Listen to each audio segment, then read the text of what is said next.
Hello everyone, स्वागत है आप सभी का बैंकिंग बस्ताव के ऑफिशियल यूट्यूब चैनल पर। स्टूडेंट्स, आज के सेशन का हमारा जो टॉपिक रहने वाला है वो है negotiable instrument act 1881।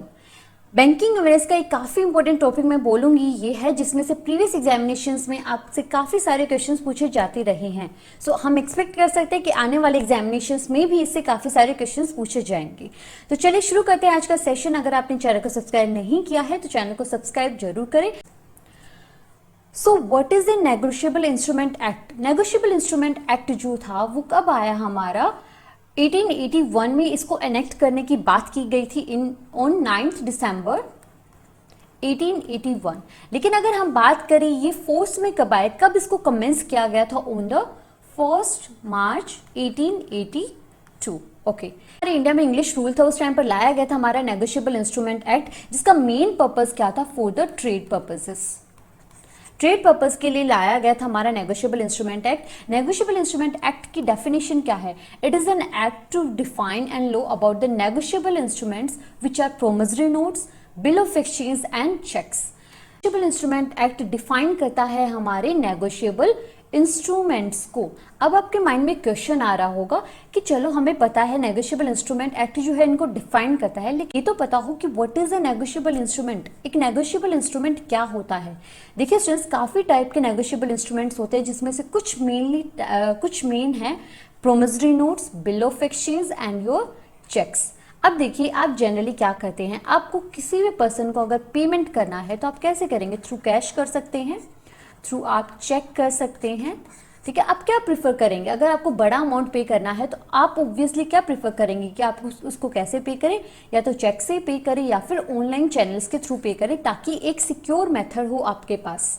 Section 13 of the negotiable instrument act में दी गई है हमारे डेफिनेशन किसकी? नेगोशिएबल इंस्ट्रूमेंट्स की। तो चलिए बात करेंगे कि एक्चुअल में नेगोशिएबल इंस्ट्रूमेंट्स होते क्या हैं। नेगोशिएबल इंस्ट्रूमेंट बना है नेगोशिएबल एंड इंस्ट्रूमेंट से। नेगोशिएबल की अगर हम बात करें स्टूडेंट्स, नेगोशिएबल क्या होता है? इसका मतलब होता है एनीथिंग दैट इज ट्रांसफरेबल, जिसको क्या किया जा सके? ट्रांसफर किया जा सके। इसके अलावा इंस्ट्रूमेंट क्या होता है? Any written documents, written document बोल सकते हैं, या फिर एनी साइन डॉक्यूमेंट जिस पर क्या किया गया हो, साइन किया गया हो, उसको हम क्या बोलेंगे? नेगोशिएबल इंस्ट्रूमेंट बोलेंगे। तो इसका मतलब क्या हुआ? एक ऐसा डॉक्यूमेंट जिसको हम क्या कर पाए? आगे ट्रांसफर कर पाए। उसकी होल प्रोसेस, ये पूरा जो प्रोसेस है उसको हम क्या बोलते हैं? एंडोर्समेंट बोलते हैं। ट्रांसफर ऑफ सम इंस्ट्रूमेंट, कोई भी इंस्ट्रूमेंट है, साइन इंस्ट्रूमेंट है, अगर उसको हम फर्दर ट्रांसफर करते हैं तो उसको हम क्या बोलेंगे? एंडोर्समेंट बोलते हैं। Now let's move to the definition. What is negotiable instrument? It is a signed document that promises payment of a sum of money to a specified person. अच्छा भाई, मान लीजिए पर्सन A है ये हमारा, और ये क्या है? पर्सन B है। ओके, चलो ड्राइंग मेरी ज़्यादा अच्छी नहीं है।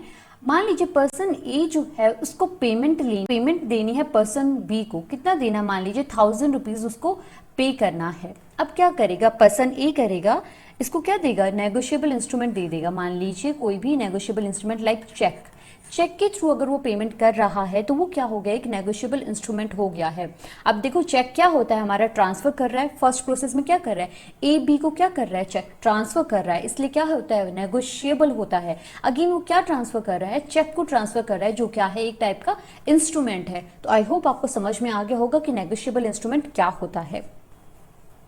ने बात की है ये जो पूरा हमारा प्रोसेस हो जाएगा, किसी भी इंस्ट्रूमेंट को नेगोशिएट करने का जो हमारा प्रोसेस है उसको क्या बोला जाता है students? It is endorsement. Endorsement is the process of signing the instrument thereby transferring the title और ओनरशिप। अब इसका मतलब क्या हो गया? ट्रांसफरिंग द टाइटल या फिर ओनरशिप। मान लीजिए ये कोई आपके पास क्या है? चेक है। अब टाइटल का मतलब क्या होता है? किसी भी पर्सन का नेम। मान लीजिए यहाँ पर किसी पर्सन का नाम है ABC। अब क्या करेंगे आप? ये क्या है? डॉक्यूमेंट पर्सन ने साइन किया। मान लीजिए चेक किसका है? ए पर्सन का चेक है जिसको पेमेंट करना था। किसको? पर्सन सेकंड ए पर्सन जो है उसको पेमेंट करना है पर्सन ए बी सी को, तब ए पर्सन क्या करेगा, टाइटल में नाम यहाँ पर किसका लिख देगा, ए बी सी का नाम लिख देगा, यहाँ पर अपना साइन कर देगा।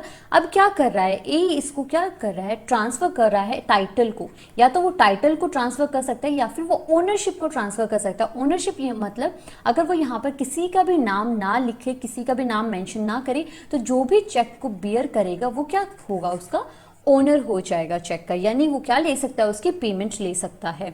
सो endorsement is the that whole process, जो ट्रांसफरिंग ऑफ इंस्ट्रूमेंट होता है उसको हम क्या बोलते हैं, एंडोर्समेंट बोलते हैं। जो एंडोर्समेंट होता है उसको सेक्शन 15 में मेंशन किया गया है नेगोशिएबल इंस्ट्रूमेंट एक्ट में। ठीक है स्टूडेंट्स, नेगोशिएबल इंस्ट्रूमेंट की जो डेफिनेशन थी वो हमारे सेक्शन 13 में दी गई है, और एंडोर्समेंट की जो डेफिनेशन दी गई है it is in section 15। Now there are many different kind of endorsement। आपके जो एंडोर्समेंट होती है वो काफ़ी डिफरेंट टाइप की होती है, जिसमें से मेनली क्या है, आपके 5 टाइप की एंडोर्समेंट होती है, जिसमें से है special endorsement, blank endorsement, restrictive, partial and conditional. तो थोड़ा डिटेल में बात कर लेते हैं कि ये टाइप की एंडोर्समेंट्स क्या होती हैं। So what are these type of endorsements. First one is blank. देखो ढंग से समझेंगे, आपका मान लीजिए ये आपका क्या है, कोई भी चेक है, इस पर अगर कोई भी नाम मेंशन नहीं किया गया है तो क्या होगा, जो भी इस चेक को बियर करेगा, जो भी इस चेक का बियरर होगा, उसको क्या मिल जाएगा, इसका पेमेंट मिल जाएगा। तो ये क्या हो गया, ब्लैंक एंडोर्समेंट हो गया, जिसमें किसी का भी टाइटल नहीं दिया गया है। और इस टाइप के एंडोर्समेंट को क्या बोला जाता है, रिस्की एंडोर्समेंट बोला जाता है, क्योंकि इन केस मान लीजिए अगर आपका चेक गुम हो गया है तो आपका चेक जो भी बियर करेगा वो बैंक जो है, अगर वो बैंक में ले जाकर आपका चेक देता है तो बैंक को उसको पेमेंट करना ही पड़ेगा, क्योंकि उस पर किसी का भी नाम मेंशन नहीं है। सेकेंड टाइप के हमारी जो एंडोर्समेंट होती है वो होती है special endorsement. In that case आपको कोई भी स्पेसिफिक टाइटल दिया जाएगा, उसी पर्सन को क्या किया जाएगा, यहाँ पर पेमेंट दिया जाएगा। अब वो पर्सन क्या कर सकता है, मान लीजिए किसी चेक के ऊपर राम का नाम लिखा हुआ है, तो राम के पास अगर चेक जाएगा तो राम क्या कर सकता है, उसको आगे एंडोर्स भी कर सकता है, ट्रांसफर भी कर सकता है। अगर राम को मान लीजिए राम ने किसको ट्रांसफर कर दिया, चेक अजय को ट्रांसफर कर दिया, कैसे करेगा राम, उस पर साइन करके।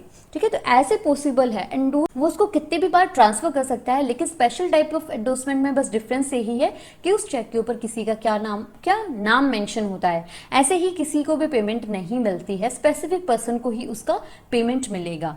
थर्ड टाइप की हमारी एंडोर्समेंट क्या हो जाती है, वो होती है पार्शियल एंडोर्समेंट।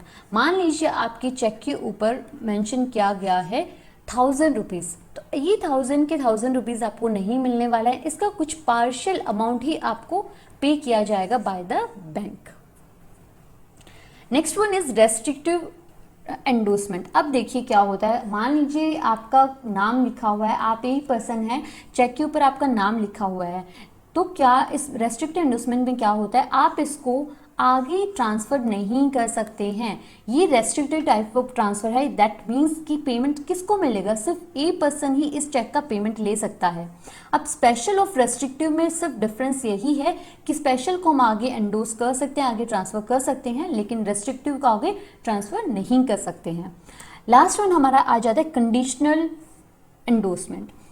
अब इसके साथ जुड़ी होती है सम स्पेसिफिक कंडीशंस, यानी वो कंडीशंस होंगी, अगर कोई स्पेसिफिक कंडीशन वहाँ पर रखी गई है, वो कंडीशन पूरी होगी तभी क्या किया जाएगा, उस चेक का पेमेंट किया जाएगा, तो उसको बोलते हैं कंडीशनल एंडोर्समेंट।